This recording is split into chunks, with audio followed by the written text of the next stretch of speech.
Na própria manhã do domingo, a Polícia Militar diligentemente realizou a apreensão desse indivíduo, que era o nosso principal suspeito, né, o trouxe até a delegacia, e aí começou todo o trabalho probatório da Polícia Judiciária Civil. E é muito importante esclarecer para a população, principalmente, que não basta haver um suspeito e haver indícios fortes de que ele foi o autor do fato. É preciso comprovar isso para a lavratura de um auto de prisão em flagrante e para a sequência das investigações.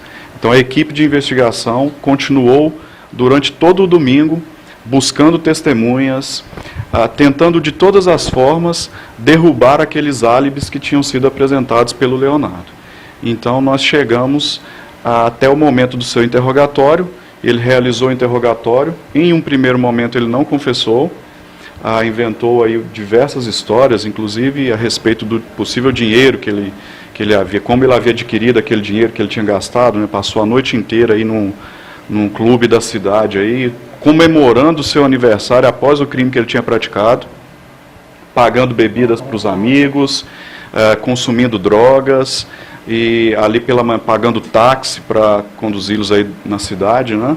E pela manhã até o momento da prisão aí pela Polícia Militar desse indivíduo. Passado esse momento do interrogatório, os investigadores continuaram combatentes no sentido de extrair dele a confissão.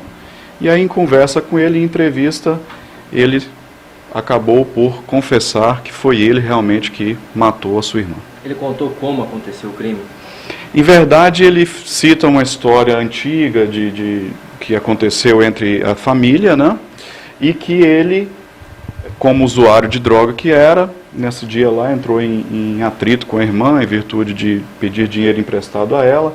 E, segundo um próprio relato de uma vizinha, eram constantes essas brigas que aconteciam ali nesse sentido, que a irmã realmente ela não aguentava sustentá-lo a respeito principalmente dessa questão aí da dependência química, né? E ele acabou então por aproveitar que a irmã estava deitada.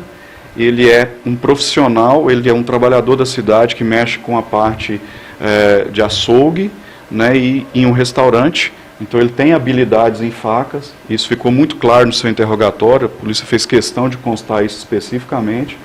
Ele então entra no quarto da irmã, imobiliza a irmã e usa a faca, né, que tem aí até uma foto dele com essa faca anteriormente. Ele usa aquela faca de açougueiro, né, para degolá-la. Ela estava dormindo? Ela não estava dormindo, segundo ele, ela estava acordada.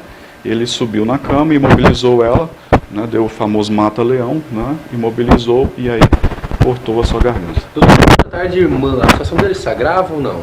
Que é da irmã dele? Nós temos um agravante, sim, no artigo 65 do Código Penal, que determina aí, sim, um aumento da pena em virtude desse fato. Ele falou em relação à criança, se a criança estava acordada, se viu o homicídio? Ele... A criança estava dormindo já, né, segundo o relato, a criança dormia cedo, né, já estava dormindo, continuou dormindo, né, a irmã não produziu nenhum barulho capaz de acordá-la, né, apesar de se debater, né, forçar, logicamente, em virtude da ação que ele implementou. E aí ele terminou ali o serviço, foi ao banheiro, lavou a faca, colocou a faca em cima de um micro-ondas dentro da casa, né, a faca foi buscada por nós nessa manhã para que seja juntada aí aos autos do procedimento. Como que ela foi encontrada lá? Até então a gente fez a reportagem, enfim, mas isso não ficou claro. Como que ela foi encontrada? Quem encontrou ela morta dentro de casa? Uma das grandes preocupações nossas era realmente extrair do indivíduo a confissão, porque havia suspeita, né, mesmo que razoável, do ex-marido. O próprio Leonardo citava isso, era um álibi dele, né?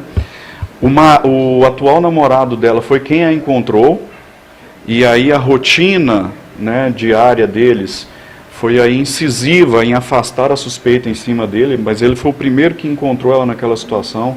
Chegou em casa, um trabalhador da cidade, o cara ficou até 2 horas da manhã trabalhando, né, chega em casa, encontra uma situação diferenciada, porque as luzes estavam apagadas, ela estava dormindo, né, na visão dele.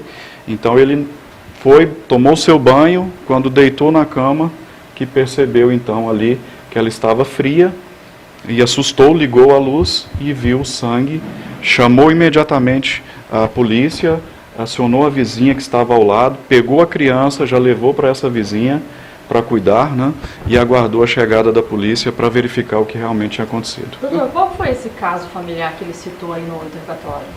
Ele cita, possivelmente tentando trazer aí uma motivação para implementar essa ação, ele cita que anteriormente, quando era criança, ele teria sido abusado pela irmã, né, e que esse abuso teria trazido nele esse trauma, né. Hoje ele está um rapaz com 19 anos de idade, que é usuário de drogas, né, e aí ele teria feito essa ação em virtude dessa motivação.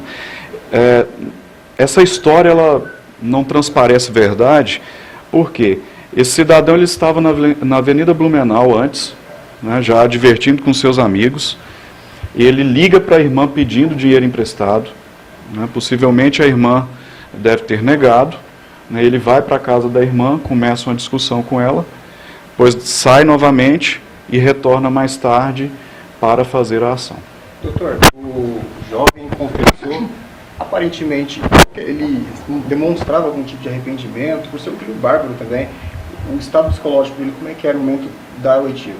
No primeiro momento, ele estava bem calmo, né, e ele não confessa no primeiro interrogatório que foi realizado. Ele só veio a confessar posteriormente. Nesse segundo momento, ele fala que está arrependido sim, né, mas aí pela conduta que ele teve durante a noite, acaba de matar a irmã, pega os amigos, vai para uma festa, para uma balada aí, gasta dinheiro dela, né, à vontade, paga bebida para os outros, consome droga a noite inteira, paga táxi para conduzi-los dentro da cidade. Então me parece que esse arrependimento não pode ser considerado como verdadeiro. Entra como patrocínio isso? Há uma hipótese de análise, né, durante aí a conclusão do inquérito, para tentarmos aí verificar qual crime realmente ocorreu. De início, em virtude de não haver por parte dele uma confissão a respeito desse dinheiro que foi levado, então nós trabalhamos com a hipótese do homicídio. Mas não descartamos a hipótese